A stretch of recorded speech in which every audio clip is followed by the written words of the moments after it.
Bonjour à tous, j'espère que vous allez bien.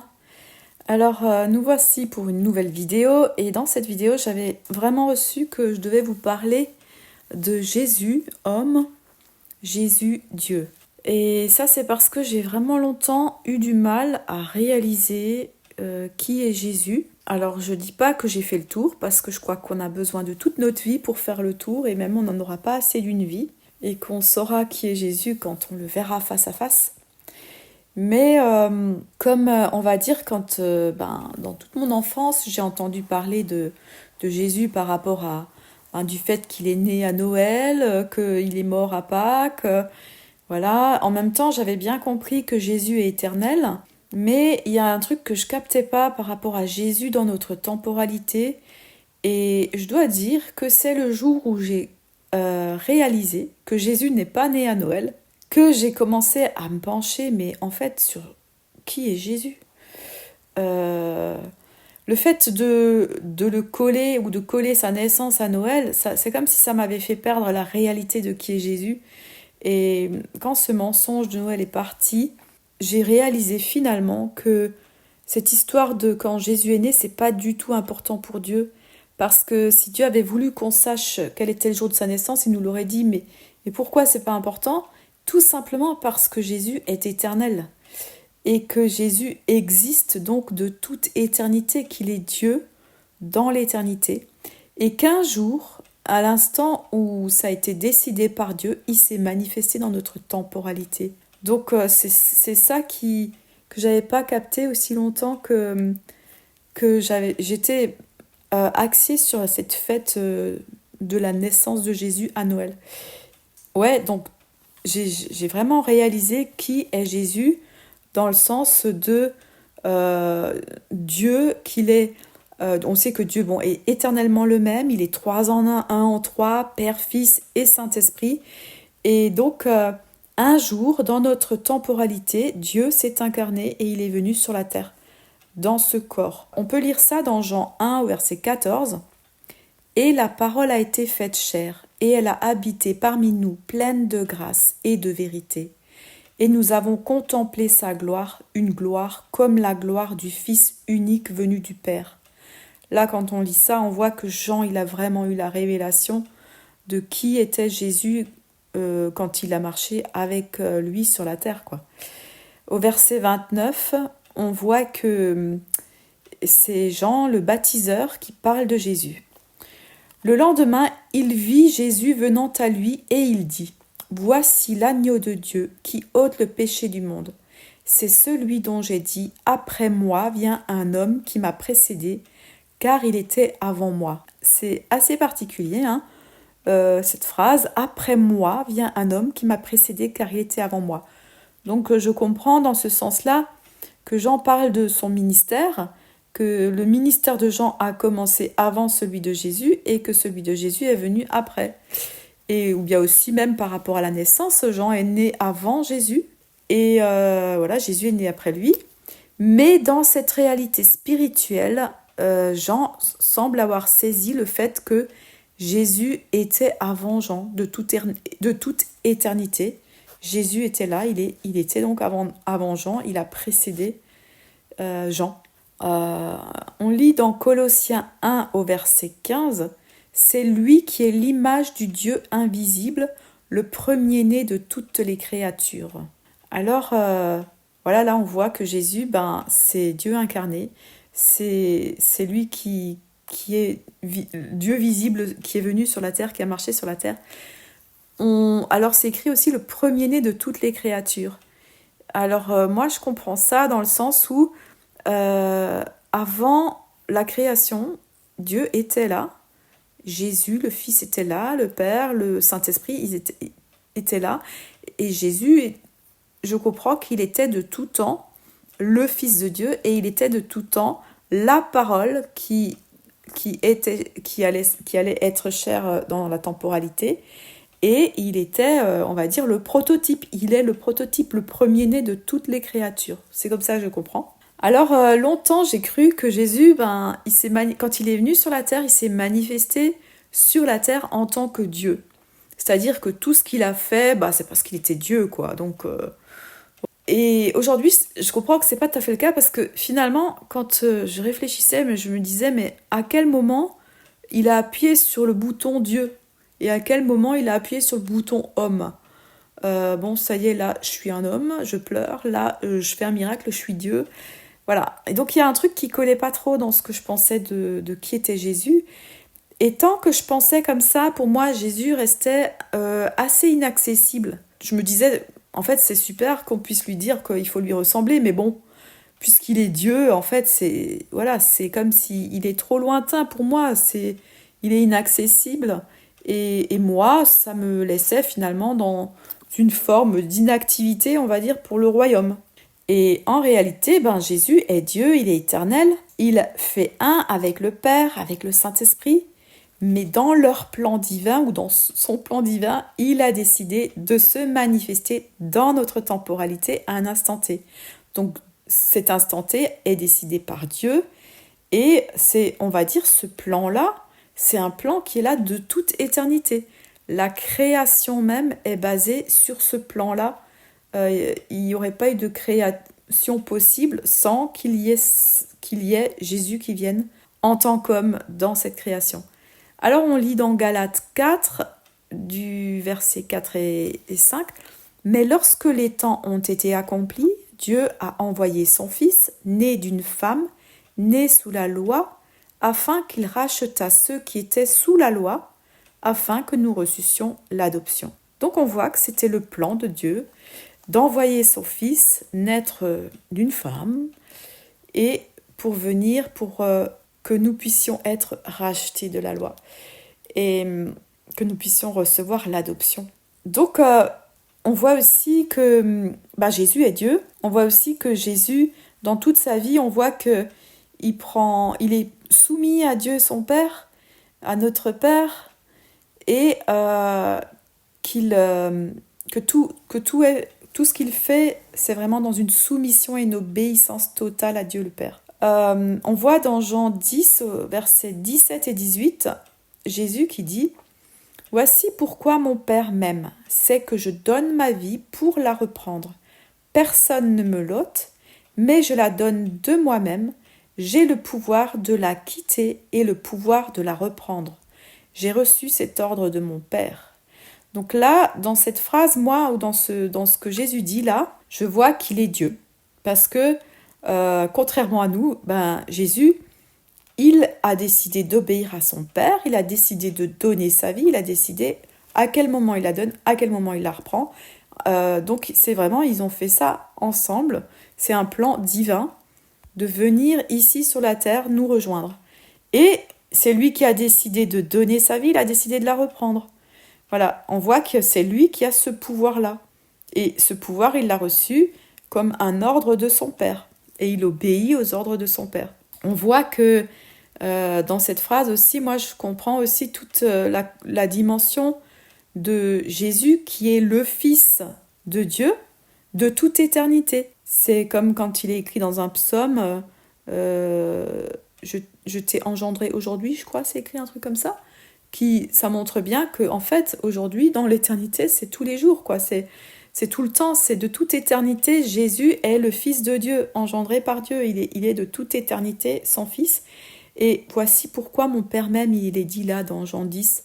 Donc cet amour, c'est cet amour qui est là entre le Père et le Fils, qui fait que Jésus, rempli de cette grâce, de cette miséricorde et de l'amour pour cette humanité déchue, il a mis en œuvre qui il est et pour venir se révéler dans notre temporalité. Donc je trouve que c'est vraiment très très fort. On voit aussi donc dans Luc 1 verset 35 que Jésus est né par la volonté du Père Céleste et par la puissance du Saint-Esprit. On voit que c'est une affaire à trois tout ça, enfin à Dieu, en trois et trois en un. Et l'ange lui répondit, le Saint-Esprit, alors l'ange parle là à Marie, le Saint-Esprit viendra sur toi et la puissance du Très-Haut te couvrira de son ombre, c'est pourquoi aussi le Saint-Enfant qui naîtra de toi sera appelé le Fils de Dieu. Waouh, c'est fort quand même. Donc là, ce que moi je trouve vraiment très fort aussi, c'est que, mais je sais pas si on s'imagine juste 5 minutes, Jésus, il est Dieu, il est fils de Dieu, il était à l'origine de la création, il est Dieu. Il est au-dessus de toute chose, de l'univers et de toute chose. Et là, le plan, c'est qu'il vienne s'incarner dans le ventre de Marie, d'une femme toute simple, qui aime Dieu, et qu'il va naître tel un enfant.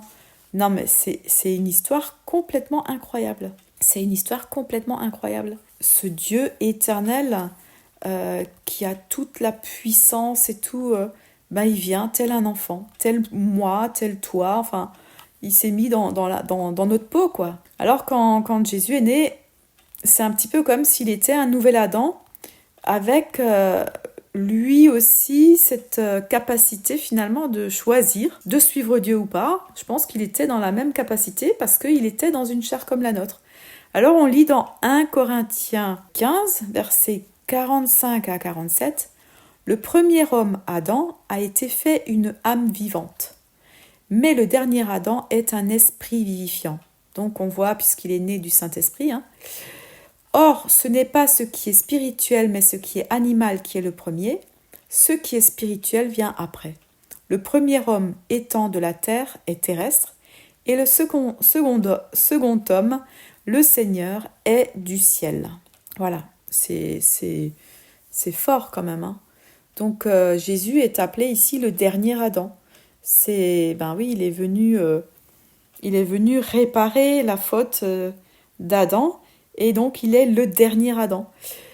Et on voit qu'il est le second homme. On voit le premier homme était de la terre, étant de la terre, c'est donc Adam. Et il est le second homme qui est venu sur la terre, c'est le Seigneur, c'est Jésus. Pourquoi le second ?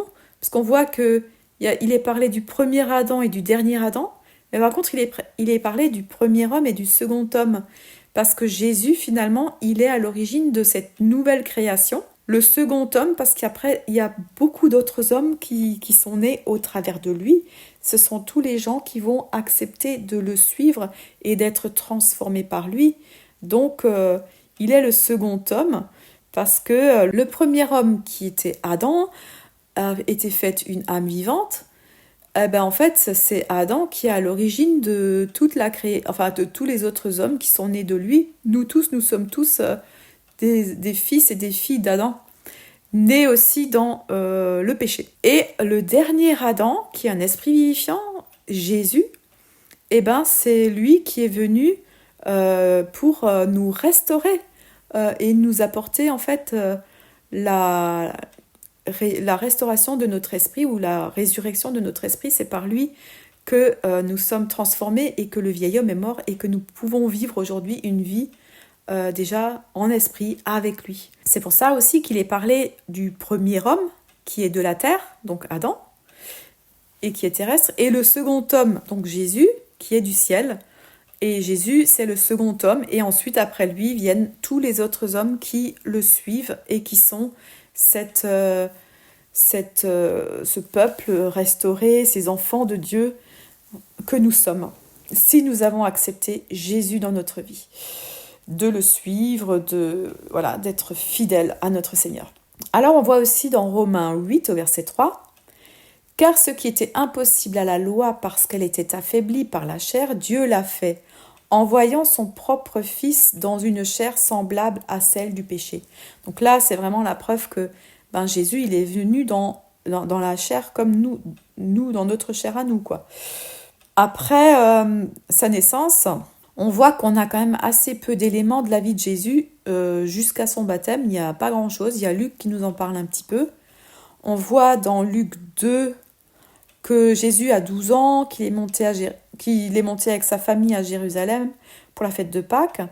Et puis au retour, il n'est pas rentré avec ses parents l'ont perdu, et ils n'ont pas réalisé qu'il était resté au temple avec les docteurs de la loi. Et là, on voit que Jésus, il n'a pas dit à ses parents où il était parti, et on voit qu'il est déjà complètement passionné par la parole, par les textes. Alors, je sais pas, j'ai l'impression de voir dans ça aussi un petit peu le côté immature finalement, parce qu'il n'a pas prévenu ses parents en leur disant qu'il voulait rester au temple avec les docteurs de la parole. Alors dans Luc 2, au verset 52, on lit « Et Jésus croissait en sagesse, en stature et en grâce devant Dieu et devant les hommes. » Voilà, c'est quand même un verset surprenant parce qu'on voit ici que tout n'était pas acquis, tout n'était pas inné, c'était pas un enfant, comment dirais-je, surdoué ou au-dessus de tout. Il a quand même dû grandir dans les choses de son Père, de Dieu, et dans les choses des hommes. Enfin, il a dû grandir, il a dû mûrir, etc. Donc, on dirait qu'il a ici des capacités d'un autre enfant. En dehors du fait que d'un point de vue spirituel, il avait une compréhension visiblement qui étonnait tout le monde. Puis ensuite, on a donc son ministère qui est décrit par les 4 évangiles. Et son ministère commence par le baptême d'eau. Donc on voit bien qu'avant ce baptême d'eau, enfin moi il me semble vraiment comprendre qu'avant ça, il n'y a rien qui se passe dans sa vie de surnaturel ou voilà, il n'a pas l'air d'être différent des autres, en dehors du fait qu'il s'intéresse énormément à la Torah, à la parole, et arrive le moment du baptême. Donc là déjà on peut se poser la question, mais pourquoi Jésus avait-il besoin d'être baptisé? Alors il y en a qui disent que c'était un symbole, c'était pour faire, voilà, pour donner l'exemple, etc. Alors moi je pense pas que c'était juste comme ça, parce que je crois vraiment que dans la Bible il n'y a absolument aucun hasard. Tout a un sens, sinon ce ne serait pas dans la Bible. Je pense que Jésus, en tant qu'homme sur la terre, devait se faire baptiser pour être rempli du Saint-Esprit, comme nous tous les hommes, nous devons être baptisés si nous désirons marcher avec Dieu et être conduits par le Saint-Esprit. Donc je pense que c'est pas un exemple, c'était nécessaire pour Jésus homme. Je crois pas que c'est une option, parce que pour nous non plus c'est pas une option. C'est aussi absolument nécessaire si nous désirons vivre avec Jésus. Alors dans ce baptême aussi, il y a toute une dimension de du fait que Jésus est le souverain sacrificateur de toute éternité. Et donc ça c'est un aspect qu'on va pas développer parce que c'est très beau, mais ça prend du temps. Voilà, ensuite on voit que de tout le temps que Jésus passe sur la terre, les 3 ans et quelques de son ministère, il va toujours insister pour dire qu'il ne fait que ce que le Père fait. Donc, je comprends par là qu'il vit une vie d'homme soumis à son Père céleste, sans doute en faisant taire la chair qui est là, en faisant taire le côté charnel, le côté humain, et en faisant tout ce que le Père fait. On voit dans il le dit dans Jean 5 au verset 19, « Jésus, prenant la parole, leur dit, « En vérité, je vous dis, que le Fils ne peut rien faire de lui-même, à moins qu'il ne le voie faire au Père. Car tout ce que le Père fait, le Fils aussi le fait pareillement. » Donc voilà, là il dit clairement, il ne peut pas le faire sans le Père. Donc c'est son Père l'exemple. Et c'est aussi pour ça qu'on voit que Jésus prie beaucoup, passe beaucoup de temps d'intimité avec son Père, souvent la nuit aussi. Et il dit qu'il ne fait que ce que son Père lui demande de faire. Donc, qu'est-ce qu'il fait Jésus? Il guérit les malades, il chasse les démons, il fait des miracles, il annonce la bonne nouvelle du royaume. Et est-ce qu'il le fait parce qu'il est Dieu? Non, je pense pas. Je pense qu'il le fait vraiment parce qu'il est un homme conduit par son Père, par le Saint-Esprit, et qui obéit à son Père.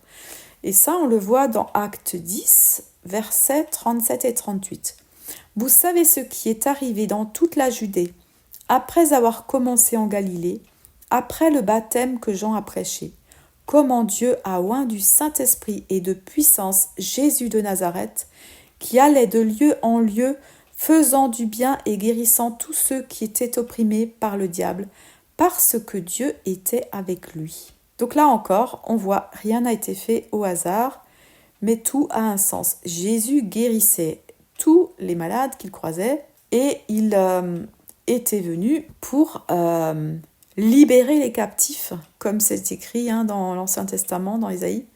Il était venu pour libérer les captifs, et on voit que c'est Dieu qui a oint du Saint-Esprit et de puissance Jésus de Nazareth. Et Dieu était avec lui, dans cette intimité tout le temps.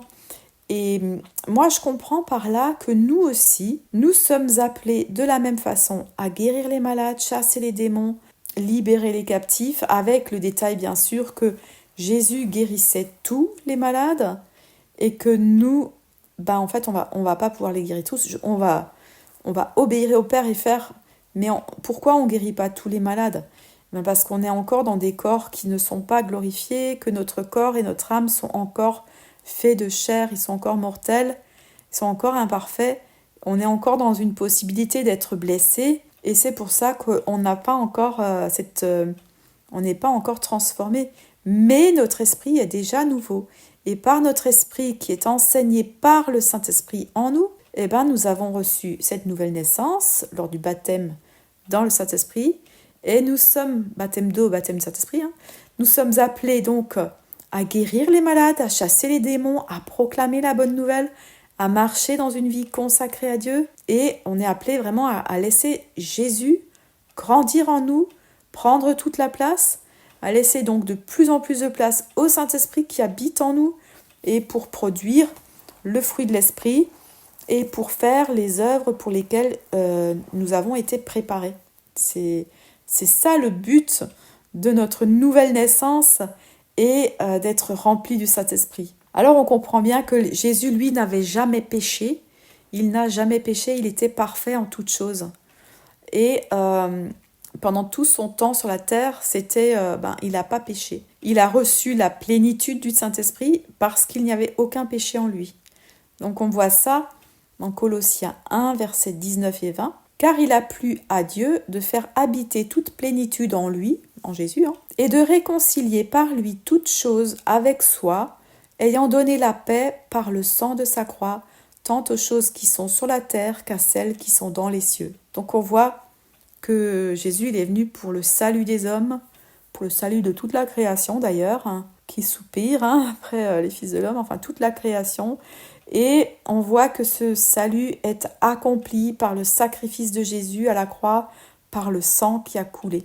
Dans Colossiens 2 au verset 9 et 10, on lit « Car en lui, toute la plénitude de la divinité habite corporellement, et vous avez toute plénitude en lui qui est le chef de toute principauté et puissance. » Alors, quelle est cette plénitude de la divinité qui habite corporellement en lui?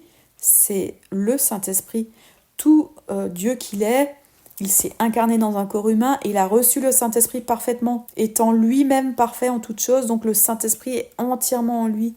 Et on voit aussi par ce qui est écrit là dans ce verset que nous avons accès à cette plénitude qui est en lui par le Saint-Esprit en nous aussi. Et lorsqu'on est unis à lui, on demeure en lui, comme c'est écrit dans Jean 17, on le laisse grandir en nous et la chair en nous diminue. On voit aussi à plusieurs reprises qu'il est écrit que Jésus savait ce que pensaient les pharisiens, il savait d'avance ce qui était dans le cœur de chacun, les intentions des hommes, les problèmes, les maladies, enfin voilà, il savait tout. Il connaissait le cœur des gens et on voit que, moi je vois par là que Jésus avait tous les dons du Saint-Esprit. Contrairement à nous qui avons, ou on va dire le Saint-Esprit, il donne à chacun selon son bon vouloir, comme c'est écrit dans 1 Corinthiens 12. Mais Jésus avait tout pleinement. Nous, on ne peut pas accéder, bien sûr, du coup, à tout ce que pense l'autre ou à tout ce qui est dans l'autre, parce que pour moi, c'est parce que notre corps et notre âme, ils ne sont pas encore ressuscités et des nouvelles créations à ce jour. Donc, les dons de l'esprit dont il est parlé dans 1 Corinthiens 12, on observe que Jésus les a constamment, tout le temps, en continu.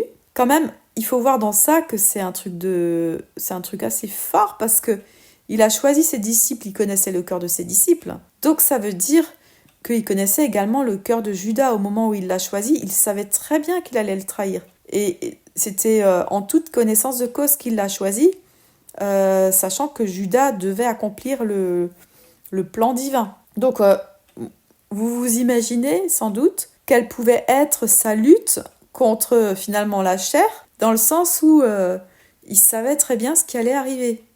Et il pouvait, et en même temps il était Dieu, mais il était incarné dans un corps humain. Donc c'est fort quand même.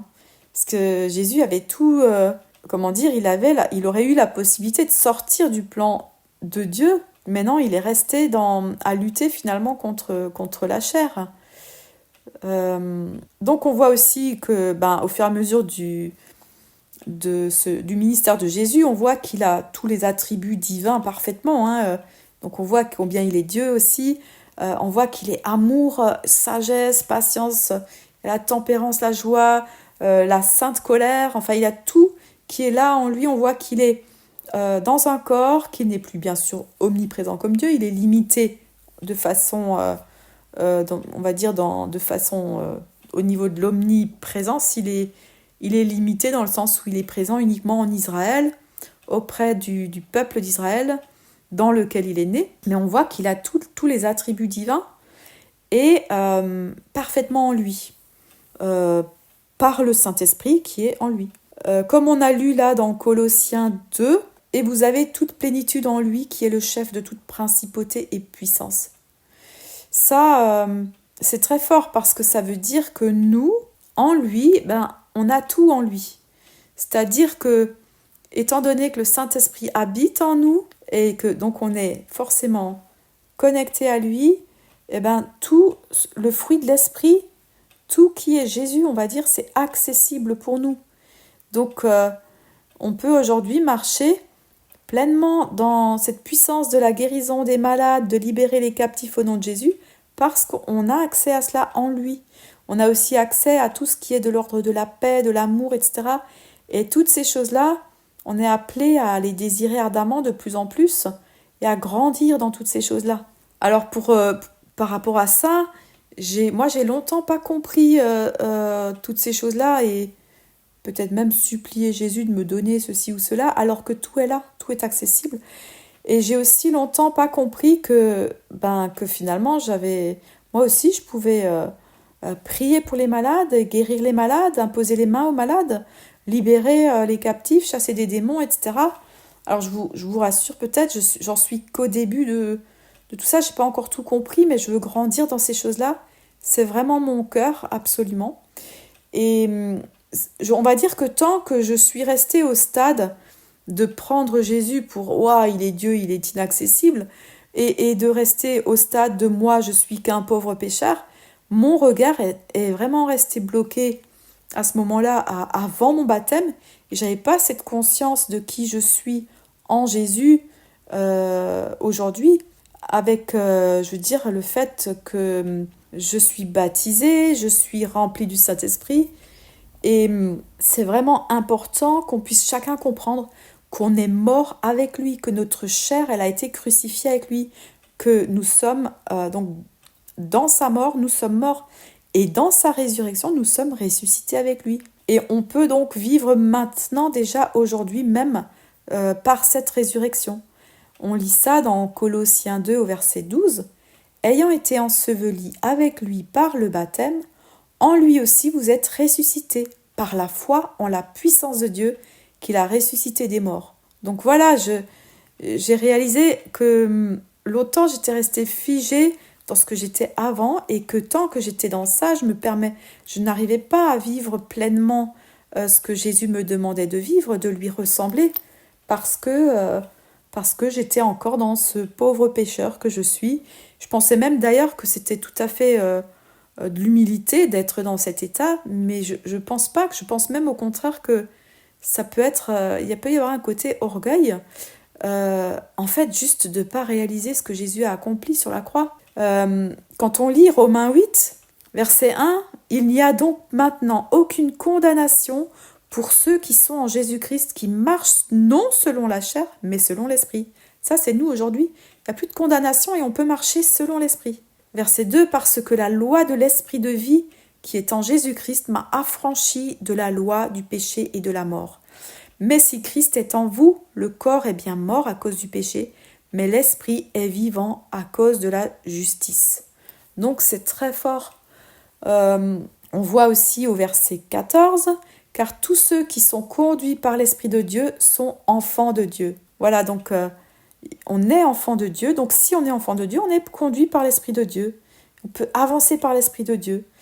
Et au verset 17, « Et si nous sommes enfants, nous sommes aussi héritiers, héritiers de Dieu et co-héritiers de Christ. Si toutefois nous souffrons avec lui, afin que nous soyons aussi glorifiés avec lui. » Voilà, je vous laisse méditer Romains 8 parce que c'est juste très très fort et très puissant. Tout ça pour dire que, en fait, c'est pas forcément de l'humilité que de continuer à rester cloîtré derrière je suis ce pauvre pécheur.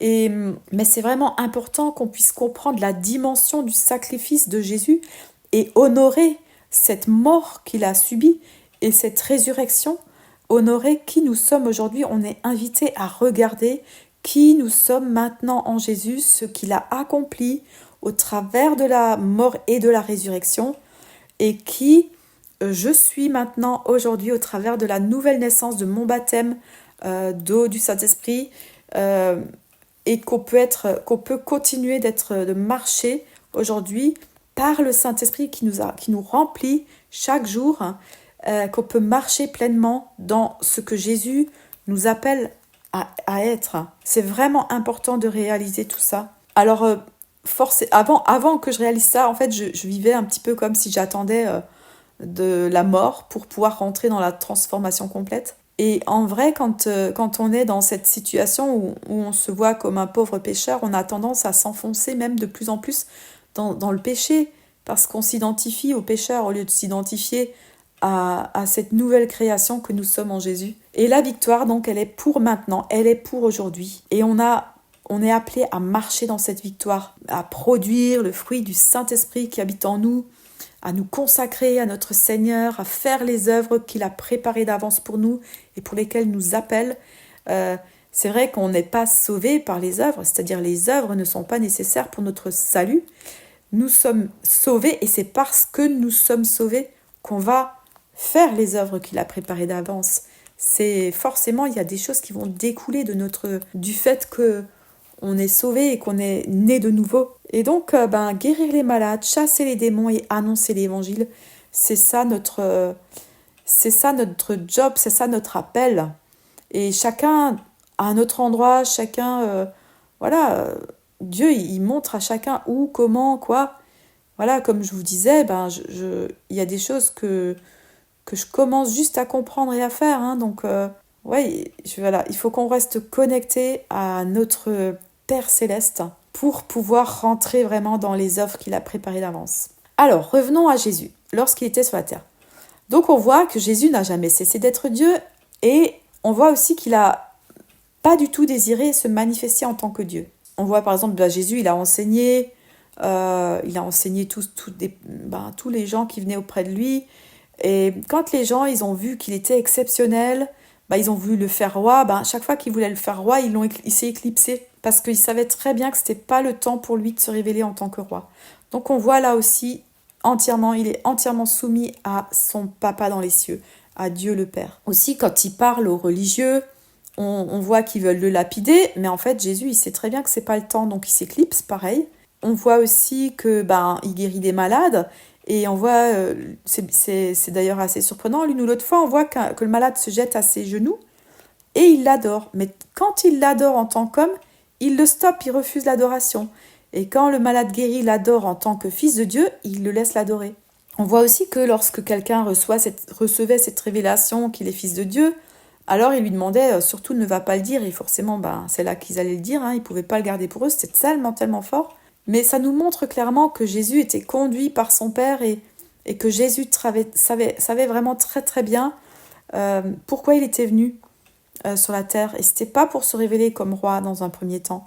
Il est venu révéler le cœur du Père, il est venu révéler le Père, il est venu faire tout ce que le Père fait, il est venu montrer le Père, il est venu tel un serviteur, il est venu dans le but de mourir, et de faire mourir la chair dans laquelle nous vivons, la nature pécheresse, et il est venu pour nous libérer de la puissance du péché. On lit d'ailleurs le but de sa première venue dans Colossiens 2, au verset 14 et 15.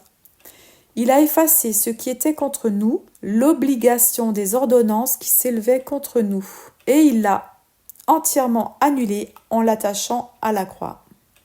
Ayant dépouillé les principautés et les puissances qu'il a publiquement exposées en spectacle, en triomphant d'elles sur cette croix. Waouh, c'est fort, hein? Alors nous, qui ne sommes pas, on va dire, nous sommes encore dans un corps mortel avec une âme inchangée, on sait que c'est un combat quotidien que de faire mourir la chair et de se laisser conduire par l'Esprit. Et c'est ce combat qu'on est appelé à vivre pour pouvoir accomplir ce que Dieu nous demande d'accomplir, pour pouvoir marcher dans ses voies.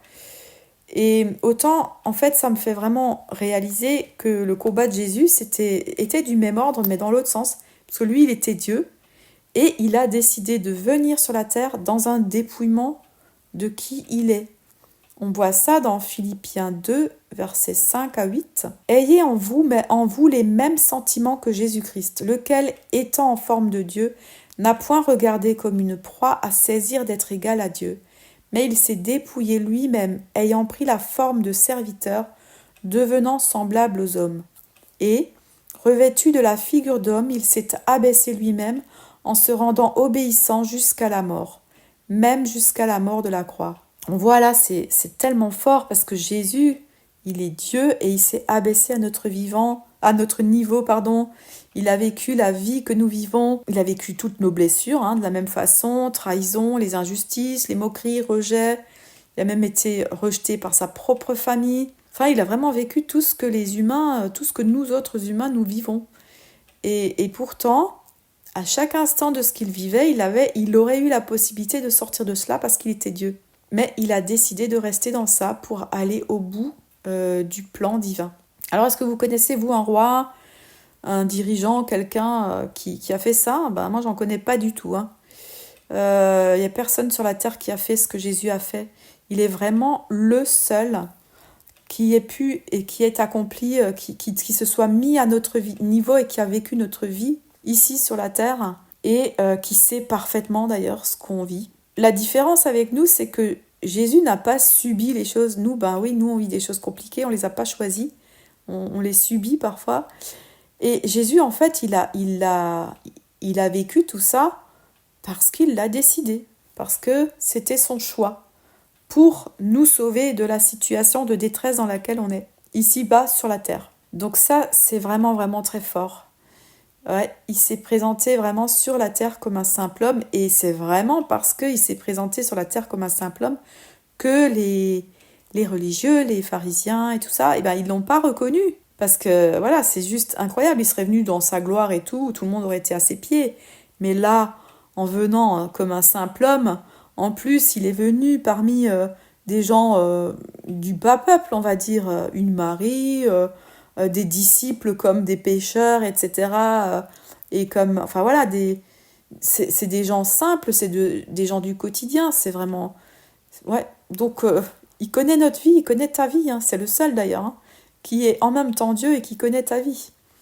Donc c'est énorme. Et donc dans tout ça, bien sûr, il a choisi, lui, de souffrir ce que nous, on a souffert.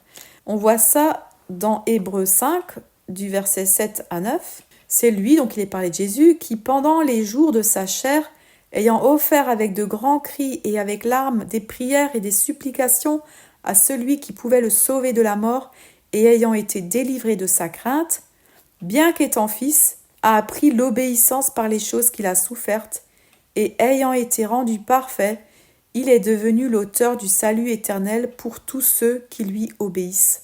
Donc là, on voit Jésus, on voit Jésus homme, parce qu'il est en train de pleurer, de crier à Dieu, parce qu'il sait qu'il va devoir mourir dans des conditions atroces, et il supplie Dieu, et en même temps, il sait qu'il doit passer par là, et on connaît ce moment, ça nous est décrit dans les évangiles, où il est ce combat intense qu'il a mené jusqu'à même transpirer des grumeaux de sang, tellement il était dans un combat fort dans le jardin de Gethsémanée, en train de lutter finalement contre sa chair, qui ne voulait pas suivre ce chemin de la mort. Et là, on voit vraiment Jésus homme, qui lutte contre ce que le plan de Dieu. Et c'est à cet endroit-là que Jésus, il a été dans une bataille énorme pour rester dans cet état d'être humain, et alors qu'il était Dieu. Et la chair là dans laquelle il était incarné devait vraiment le pousser à désirer autre chose, mais c'était vraiment, vraiment un combat. Et moi, je me dis parfois, mais est-ce que nous, quand nous sommes dans des combats avec ce qui est de la chair, avec le péché, Est-ce qu'on ne devrait pas aussi lutter de cette façon-là en disant non, au secours, Seigneur, je veux pas, je veux pas, je veux pas ça. C'est pas de toi, je veux pas ça. Ouais, c'est peut-être un exemple aussi pour nous, pour se dire, ben, est-ce qu'on a déjà lutté comme ça au point de crier à Dieu et ouais. En tout cas, Jésus a accompli parfaitement ce que Dieu, son Père, notre Père, il lui a demandé et il s'est soumis jusqu'au bout à cette obéissance, quoi. On voit que Jésus a gardé toute sa capacité divine. On le voit clairement dans Matthieu 26 au verset 53 et 54, au moment de son arrestation, puisqu'il dit à Pierre, « Penses-tu que je ne puisse pas maintenant prier mon Père qui me donnerait plus de 12 légions d'anges ? Comment donc s'accompliraient les Écritures qui disent qu'il doit en être ainsi ?» Donc là, on voit clairement, Jésus il est en train de dire à Pierre, « Non mais t'as pas besoin de sortir ton épée, tu sais, moi en fait, wouh, moi c'est bon, moi j'ai une armée avec moi. Hein. » Donc Pierre, finalement, même Pierre a été utilisé là par l'ennemi pour essayer de lutter contre le plan de Dieu. Et en fait, non, Jésus, il lui dit à Pierre, c'est bon là, je suis Dieu quoi. Moi, j'ai des anges avec moi. Et pourtant, non, c'est le chemin qu'il a choisi. Il a choisi ce chemin de se donner. On voit que Jésus, il s'est vraiment revêtu de notre humanité pour que nous puissions être revêtus de sa majesté. On voit qu'il s'est revêtu de notre mort pour que nous, on puisse être revêtus de sa vie. C'est énorme, c'est énorme. Et ouais, Jésus a décidé de venir nous rejoindre dans notre humanité. Il est venu nous rejoindre dans notre temporalité. Et tout ça, c'est pour que nous, on ait un accès à sa divinité et à son éternité. Je ne sais pas si on réalise, mais c'est tellement fort. Tout ça, c'est pour qu'on puisse sortir de notre déchéance humaine. Ouais, la croix et le sang de Jésus, c'est la seule façon de sortir de cette vie de péché, quoi. Sa mort et sa résurrection. Donc, on voit ici que de toute éternité, c'est Jésus qui est la solution pour l'humanité. Alors, si on considère Jésus dans sa divinité, Père, Fils et Saint-Esprit, on voit que la solution, elle était donc inscrite dans cette divinité, Père, Fils, Saint-Esprit, de toute éternité. C'était le plan divin, c'est là. On voit aussi ça que dans l'Apocalypse, par le passage qui parle de l'agneau immolé. Jésus est l'agneau immolé pour ouvrir les sceaux. Et on voit que finalement, c'est quand c'est cet agneau immolé qui est capable d'ouvrir les sceaux, et le seul.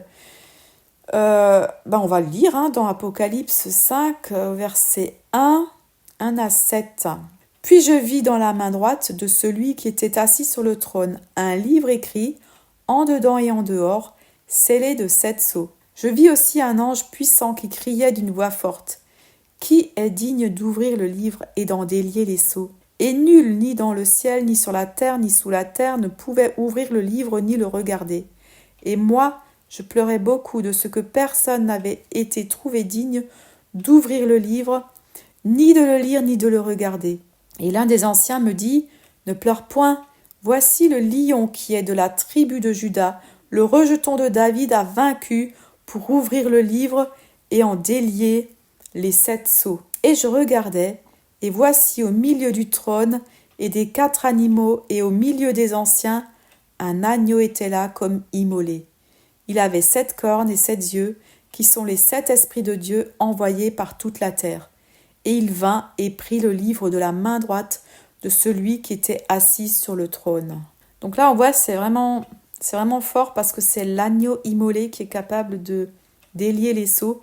C'est lui le seul qui est capable d'ouvrir, on va dire, ce qui était scellé, le livre scellé. Le fait qu'on est dans le péché depuis Adam, et tout ça, ça nous mène vers la mort. Et on est comme enfermé dans ce livre scellé. Il y a une malédiction qui est là, et qui sur toute l'humanité. Et c'est l'agneau immolé qui est capable d'ouvrir les sceaux pour que nous puissions retrouver une place dans le ciel, être restaurés, rétablis, rachetés. On voit ça dans tout l'Apocalypse, comment nous sommes rachetés pour habiter avec le Seigneur. Donc voilà, c'est juste énorme, Alors, concernant la mission que Jésus avait sur la terre, il y a un passage que je trouve assez particulier dans la Bible, qui est dans Jean 13. Alors, vous pouvez méditer Jean 13, je vais vous en donner juste quelques versets, et vous dire un petit peu comment je comprends Jean 13, parce que j'ai l'impression que c'est une histoire qui est racontée dans une histoire, si je peux dire. Alors, on prend Jean 13 au verset 3. Jésus, sachant que le Père lui avait remis toutes choses entre les mains, et qu'il était venu de Dieu, et qu'il retournait à Dieu, se leva du souper, ôta son manteau, et ayant pris un linge, il s'en ceignit. Donc là, on voit que Jésus, comme on a dit, il est venu de Dieu, il retourne à Dieu. Jésus avait dit, à un autre endroit qu'on a lu, que c'est lui qui choisit de donner sa vie, de la reprendre. Donc Jésus, il sait que le Père lui a tout remis. On voit donc, c'est écrit, il se leva du souper et ôta son manteau. Et c'est comme si je le vois dans les cieux, il est avec le Père et il se lève du souper et il ôte son manteau. Son manteau, c'est quoi? C'est sa gloire. Il ôte son manteau, il prend un linge et il s'en ceint. C'est comme si il ôte son manteau de gloire et il se ceint, il s'habille, il se revêt de cette humanité que nous sommes, de cette chair en fait. Après, c'est écrit, ensuite il mit de l'eau dans un bassin et se mit à laver les pieds de ses disciples et à les essuyer avec le linge dont il était saint. Donc c'est fort aussi, c'est que là on voit que Jésus il est venu, il était Dieu, il est venu sur la terre et il a lavé les pieds de ses disciples. Il s'est mis au service de ses disciples. C'est lui qui est venu, on va dire, comme laver nos pieds à tous pour que nous puissions marcher sur la terre en faisant ce que lui, il a fait. Et après, on voit au verset 12. Après donc qu'il leur eut lavé les pieds et qu'il eut repris son manteau, s'étant remis à table, il leur dit, « Savez-vous ce que je vous ai fait ?» Là, c'est comme si je le vois remonter au ciel, reprendre son manteau, c'est-à-dire sa gloire, se remettre à table avec le Père et leur dire, voilà, vous avez vu ce que je vous ai fait. Donc, je ne sais pas si vous arrivez à voir ce que je vois, c'est comme une histoire dans une histoire.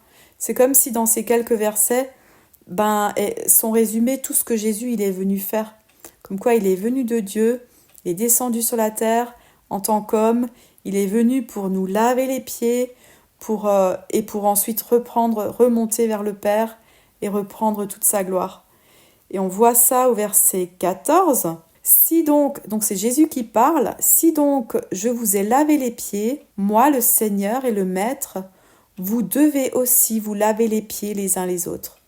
On voit clairement que c'est un exemple qu'il nous a donné, que Jésus nous demande de faire la même chose que ce que lui a fait, de nous mettre au service les uns des autres. Au verset 15, « Car je vous ai donné un exemple, afin que vous fassiez comme je vous ai fait. » 16 et 17, « en vérité, je vous le dis, le serviteur n'est pas plus grand que son maître, ni l'envoyé plus grand que celui qui l'a envoyé. Si vous savez ces choses, vous êtes heureux, pourvu que vous les pratiquiez. » Donc voilà, clairement, on est appelé à faire les mêmes choses que ce que Jésus a fait, à se mettre au service des autres, à se mettre au niveau des autres, à laver les pieds les uns des autres, à pratiquer ce que Jésus a fait, tout simplement donc on va dire que c'est pas la même notion de ce qu'on nous on voit quand il y a un roi sur la terre qui est au-dessus, qui domine tout le monde, qui écrase tout le monde. Non,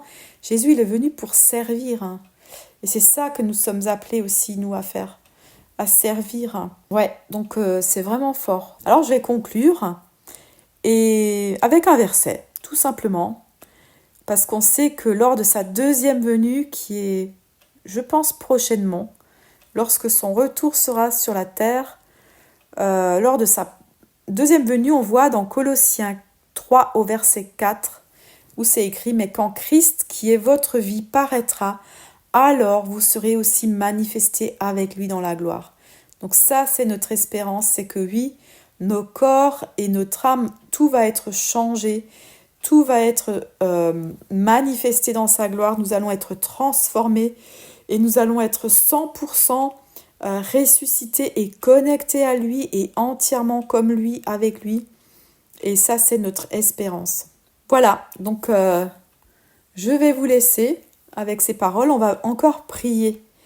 Ouais, Seigneur, toi qui es Dieu, Seigneur, Jésus, tu es venu sur la terre, tu t'es manifesté tel un simple homme, tu es venu nous rejoindre et je veux juste réaliser encore et encore ce que tu es venu faire, Seigneur, ce qu'est l'humilité, comment tu t'es humilié, comment tu t'es mis à notre niveau, comment tu es juste venu nous montrer ce que tu attendais de nous.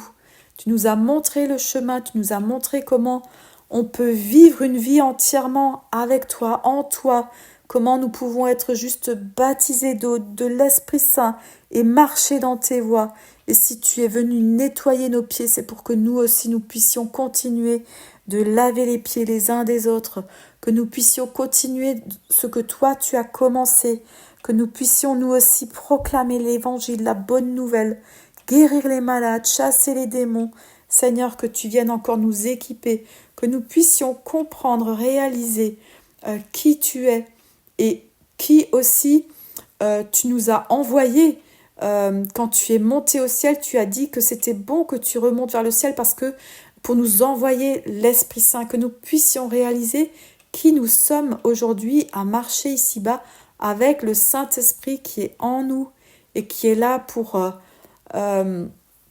nous faire marcher dans tes pas, pour nous aussi continuer à guérir les malades, à proclamer ta parole. Et que cet Esprit Saint, il attend qu'une chose, c'est de prendre toute la place dans notre vie et que tous les jours, nous puissions vraiment être connectés à l'Esprit Saint pour tuer, pour faire taire la chair et pour marcher dans tes voies et pour continuer à grandir dans ta joie, ta paix, ton amour pour le monde, pour ceux qui nous entourent et que ça puisse être une priorité dans notre vie de te ressembler, Seigneur. Oui, merci pour ce que tu as fait, ce que tu as accompli. Et merci, Seigneur, pour ce que tu vas encore accomplir au travers de chacune de nos vies. Merci, Seigneur, pour la vie. Amen.